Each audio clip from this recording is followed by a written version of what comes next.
16, 17, 18 po sa Luneta at sa EDSA. Kaya mga kababayan, itong destabilization na announcement nila, this is for the purpose of scaring all of us para hindi po tayo pumunta sa mga rally. Tumayo po kayo para sa bayan natin. Tumindig kayo. Tumindig kayo. Kahit saglit lang kayo doon, tumayo po kayo para mabilang kayo. Stand up and be counted. Show your love for your country. Join the rallies kahit saan man kayo. Kahit sinong rally, sinong grupo ang gusto nyo salihan, sumali po kayo. Sumali po tayo. Laban sa BBM administration na corrupt, incompetent, at mapaglinlang. Destabilization plot, sabi ni Yusek Claire, ano ba? Dalawang super typhoon lang na sunod-sunod, may destabilization plot na? Saka nakakatawa yung mga nasa listahan. Ano naman yung destabilization plot? Sinabi ba nila na it is to destabilize the government with the purpose of overthrowing it? Yun ang ibig nila sabihin, para it will send a chill down the spines of their suspects. Pero yung project nyo yan, na ibagsak nyo si Sara Duterte at lahat ng mga Duterte, kahit sino na lang dinadamay nyo. Kaya itong malaking 3 araw na sunod-sunod na rally ng Iglesia ni Cristo, mga kababayan, sa October 16, umaga sa Luneta at sa hapon sa EDSA, sa 17 din at sa 18, 3 araw po, ay open po ito sa lahat. Hindi lamang po sa members ng iglesia. In fact, yung mga miyembro ng Jesus is Lord ay pupunta din. Pero tayong mga hindi miyembro nila ay welcome na welcome po, dahil ang topic naman ay ang pagtutol natin sa massive na korupsyon sa ating bansa na siyang nagdudulot ng kahirapan at kamatayan sa ating mga kababayan. Ito bang mga raling ito? Malacanang, sagutin nyo. Hindi na ba kami pwedeng mag-rally? Kasi baka destabilization plot din kami. Hindi na ba kami pwedeng salita ng opinion namin na bangag kayo? Dahil destabilization na yan. At illegal. Yung pagkasabi nyo pa ng destabilization, para kaming nung araw, sabihan ka lang ng NPA ka, kahit di ka NPA NPA ka na. Baka ho nakalimutan nyo na matatanda na po kaming mga hanggang ngayon ay tumututol pa rin sa liderato ni Marcos. Matatanda na po kami at dumaan na kami sa marami pang persecution ninyo. Itong BBM administration, it's not new. It's not sabihin mo, ay hindi, bagong Marcos ito, hindi, worse ito. Dahil ito yung nag-promise sa inyo, kayo mga nabudol kayo, ito yung nag-promise sa inyo si BBM at sa mga Marcos loyalists na he wants to recover his father's name. Na gusto niya lang matutuwid ang pangalan ng ama niyang Ferdinand Marcos at maiba naman ang tingin ng kasaysayan sa kanya. Abay, dapat bumangon ang tatay mo sa iyo at pagjumbag-jumbagin ka para tumino ka. Lumala, malala ka pa kaysa dun sa martial law. Tignan mo nangyari sa atin ngayon. Minus na sa 41% sa foreign direct investment. Sinabi ko na yan months ago pa, mga kababayan, na wala na ang foreign capital na papasok sa atin at wala nang bagong mga negosyo, wala nang dagdag o bagong mga trabaho. Yan po ang kahinatnan ng administrasyon na korap. Kaya ito pong bagyo, hindi po ito coincidence. Hindi po ito climate change lang. Tingnan nyo naman ang timing ng bagyo.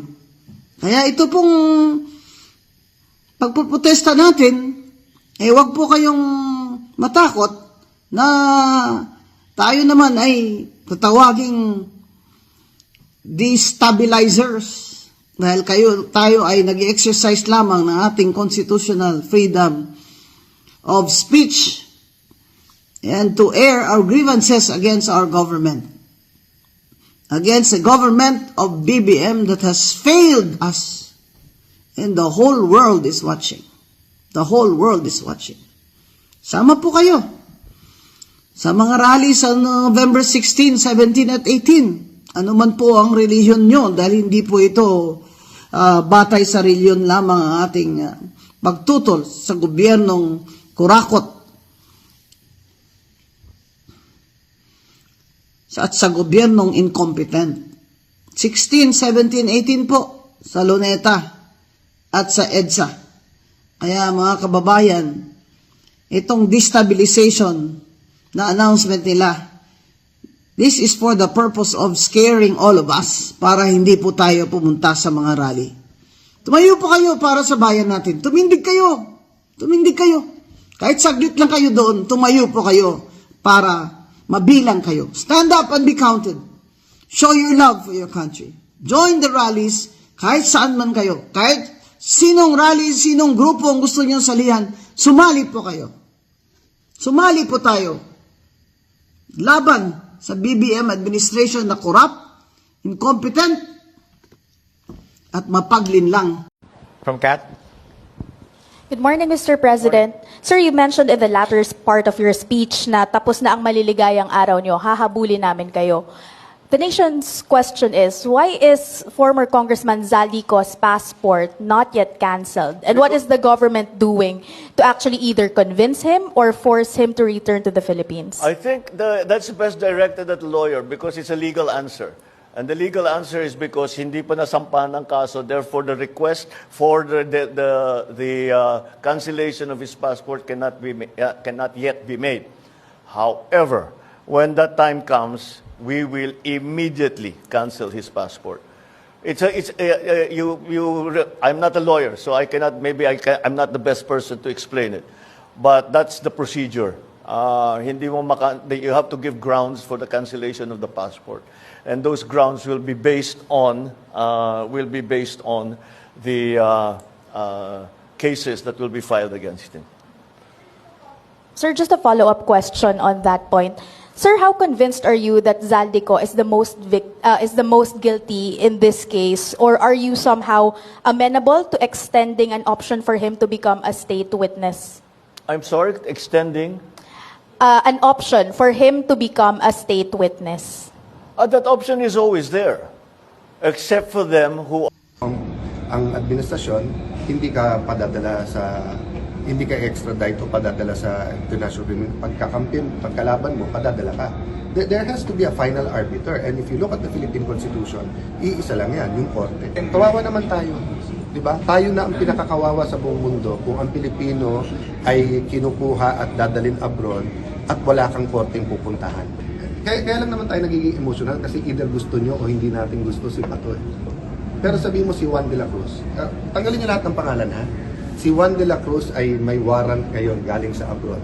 Pwede bang kunin na lang at ipadala doon? Not today. Actually, from the day na lumabas until today, ako hindi ko nakausap. Parang sa minority, parang I think yung lawyer lang nakausap ko siya. Ano may advice yung sir sa kanya? Just in case na ma-confirm na meron ng warrant? Preparation. So, prepare at pag alam naman nila kung ano magiging itsura na nung warrant kasi dito nauna na yung kay President Duterte. So, tapos yung tamang ihahain sa korte. And kung may debate man, no, kung applicable sa kanya yung extradition rules o hindi yung sinasabi ng DOJ, simple din lang eh. Sino ba magre-referee? Pag sinabi ng ombudsman ganito, sinabi ni ES ganito, sinabi ni Bato ganito, sinabi ng media ganito, sino ba? Dapat korte, di ba? Yun lang ang pinaka-bottom line doon. Pagka tinanggal mo yung kapangyarihan sa korte, dictatorship na tayo. Sir, Hindi niyo ang sabi papayagan, ko, sir, na mangyari yung nangyari katulad kay dating Pangulo? Well, pag sinabi mo kasing hindi papayagan, it's a question of authority and power, di ba? So, siyempre, kanino ba susunod ang mag-aaresto police? So, the question is doing what is right. So, when there is a question this big, what's right is is there a danger in waiting and letting the court decide? Diba, unlike President Duterte, sabi nung iba, baka maging emotional, baka mag-people pa. I don't know. Ang daming baka, ang daming kaya dapat hulihin ka agad. Oh, but kay Senator Bato, if he is detained or he's arrested here and even given bail and then decide ng korte, may danger ba kahit kanino? Sir, sabi po, petition kailangan mag-decide yung government. Yeah, I don't want to go into the details nga kasi detalye na yan ng abogado ni Senator Bato at saka ng International Criminal Court. Ang point ko, pagka hindi nagkasundo, sino ba ang magde-decide? Hindi naman pwede kung sinong admin, siya na lang. Kasi hindi na tayo rule of law nun, rule of men na tayo. So kung kakampi mo ang administrasyon, hindi ka extradite o padadala sa international criminal. Pagkalaban mo, padadala ka. There has to be a final arbiter. And if you look at the Philippine Constitution, iisa lang yan, yung korte.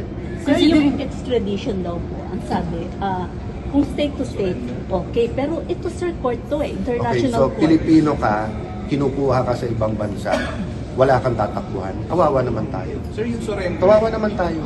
Diba? Tayo na ang pinakakawawa sa buong mundo kung ang Pilipino ay kinukuha at dadalin abroad at wala kang korteng pupuntahan. So, yung Tignan nyo yung history ng Philippine Constitution. Before the 1987 Constitution, kung saan nagagaling ang arrest warrant. Kaya, except for certain strict exceptions, halimbawa sa Bureau of Immigration, na kapag pumapasok yung foreigner, pwedeng arestuhin ng BID, hindi ka pwede mag-aresto ng walang pahintulot ng korte. So kung may arrest warrant galing saan man, hindi ba ang pinaka-logical? Kayo ang mag-isip, kayo ang inaaresto ngayon. Let's say, kinover nyo yung drug war. May nag-testify ngayon na hindi ordinaryong media yan ang nagtuturo. Yan ang nagsabing patayin yan si ganito, patayin. O, hindi ka pwedeng pumuntang korte. Pero international court to, sir. Tapos pumunta sa lower court, sa local court. It doesn't work that way. That's completely wrong. An international court is not higher than a local court. In fact, many local sovereign courts are higher than an international court. In fact, your local, kailangan payagan yung international. Kaya nga pwede kang umalis sa treaty. We don't have a world government. We have a Philippine government. That's totally, kung sino man ang analyst na nagbigay noon na mas mataas ang ICC, walang po yun, walang basis in law. So, sir, It's the local unlike yung di ba, yung RTC is higher than the MTC, CA is higher, but that's all local courts. Sa international, you have to give your consent. That's why even sa international tribunals, kailangan that's why the US is not part of the ICC. Kasi they did not give their consent. Senator, sorry, Senator Bato, Yes, even yes. lastly, kung wala ho kasi siya ngayon, would you advise him against hiding? Ang hirap magbigay ng advice sa sitwasyon, but I think the main advice should really be to our leaders, which is have faith in the Philippine criminal justice system, have faith in our courts. Kasi in the end, I might like or I might not even like yung decision ng korte. Baka nga sabihin ng korte, it's valid and send him there, then ibang debate naman yon. But sa akin, dun pa lang ako sa debate na pag nag-disagree tayo, sino magde-decide? So, for example, na-disagree ako na pwede kayo mang-interview dito, lumabas na kayo ng Senate. Even if I was Senate President, ganun na lang ba yun? Di ba walang referee, walang arbiter, walang plenary o walang korte na pwedeng magtanong? So, pag sinabi ko sa inyo na ngayon na bawal na cellphone sa Senate, at tingin yung labag yan sa freedom of the press, can you not go to court? So pag sinabi, sir, na pag-iwalaan yung ating justice system, that means huwag isurrender si Senator Bato sa No, ICC. it's not about surrendering eh. Kasi option naman nila na hindi nila ipadala kagad eh. Option naman nila i-surrender sa court natin eh. Sila naman namimili kung saan nila dadalhin. Kaya nga ginagamit yung word na kidnapping. So kung alimbawa ako, hinuli mo ako ngayon, dinala mo ako sa bahay mo, hindi ako sinurrender sa bahay mo. 'Di ba? Pero kung meron kang kahit anumang papel, sa korte mo ako isusurrender or at the very least sa police, tapos yung police doon ako dadalhin.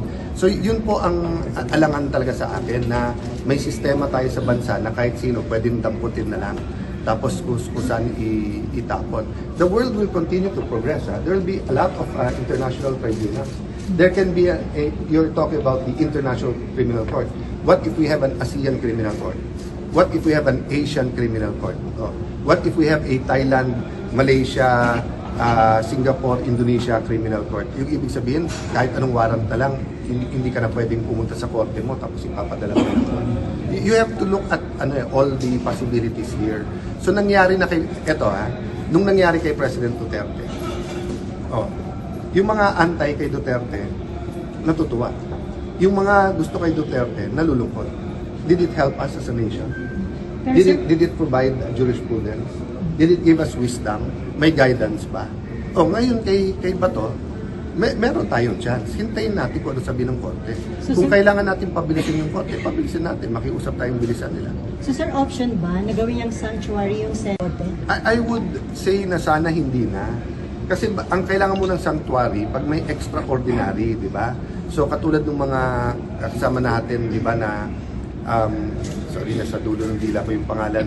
Remember panahon ni President GMA, sila Teddy Casino, hindi rin lumabas ng house kasi hindi maaresto.